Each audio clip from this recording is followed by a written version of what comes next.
தெளிவான முடிவு எடுக்க வேண்டும். ஒரு நாள் சிறுத்தை பசியுடன் உணவை தேடியது. அப்பொழுது ஒரு கருப்பு மானையும் புள்ளி மானையும் கண்டது. அவை இரண்டும் மலையடிவாரத்தில் மேய்ந்து கொண்டிருந்தன. சிறுத்தை மிகுந்த எச்சரிக்கையுடன் மலையடிவாரத்தருகே சென்றது. ஆனால் எதனை தாக்குவது என அது முடிவு செய்யவில்லை.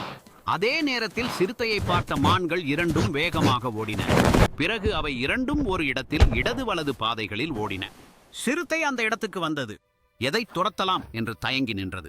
பிறகு சரி, கருப்பு மானை துரத்தலாம், அதன் இறைச்சிதான் சுவையாக இருக்கும் என்று முடிவு செய்து கருப்பு மானை துரத்தத் தொடங்கியது.